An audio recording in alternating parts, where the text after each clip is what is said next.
Dugaan kasus suap yang melibatkan anggota DPRD DKI Jakarta M. Sanusi dengan PT Agung Podomoro Land menjadi awal terkuaknya kasus reklamasi Pantai Utara Jakarta.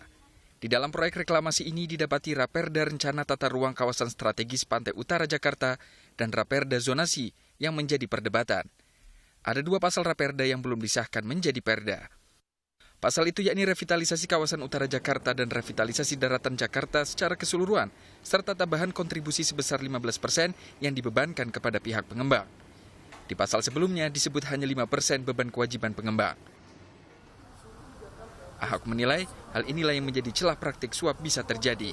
Ada 3 kewajibannya. Satu, dia kontribusi 5% tanah, satu lagi kontribusi tambahan. Tambahan ini yang belum dirumusin. Itu yang kita hitung-hitung, kita minta 15, itu yang ditolak.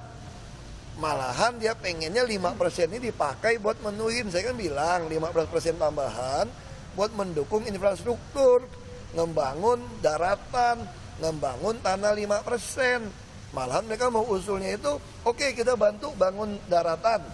Tapi uangnya bukan dari 15%, tuker guling sama 5% daratan. Nggak bisa, saya bilang, itu aja. Di DPRD DKI, Raperda ini belum juga disahkan. Wakil Ketua DPRD DKI Jakarta M. Taufik mengatakan, dua pasal yang diajukan jadi perda tidak diperlukan karena telah ada surat keputusan gubernur terkait hal tersebut. Raperda ini adalah raperda tata ruang, bukan raperda reklamasi. Kenapa? Karena nggak mau kami ngatur izin, kan izinnya udah keluar duluan. Izinnya sudah keluar duluan, baru eksekutif nyodorin raperda tata ruang. Karenanya, saya ingin sampaikan ya, draft pertama kita sepakati, kenapa? Nggak ada izin. Draft pertama nggak ada izin. Dalam perjalanan, di ujung dimasukin izin, di situ kita tolak. Reklamasi kawasan Pantai Utara Jakarta ini pun menggantung.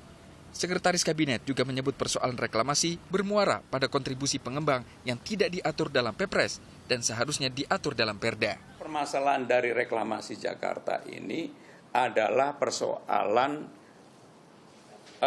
kontribusi pengembang. Memang itu tidak diatur dalam Perpres tadi. Harusnya itu diatur dalam Perda. Jadi ini persoalan yang sebenarnya mengenai. Nah, memang dalam pelaksanaan di lapangan, apa yang disampaikan Ibu Susi juga ada benarnya. Karena kan masuk dalam wilayah yang overlapping. Maka supaya ini tidak menjadi persoalan di kemudian hari, lebih baik pemerintah daerah Jakarta dan Menteri KKP duduk bersama dan dengan KLH untuk memetakan secara keseluruhan. Publik menanti kebijakan tepat dari kasus reklamasi ini dan Pengadilan Tindak Pidana Korupsi diharapkan bisa menunjukkan apa yang sebenarnya terjadi dari kasus reklamasi. Tim Liputan, Kompas TV.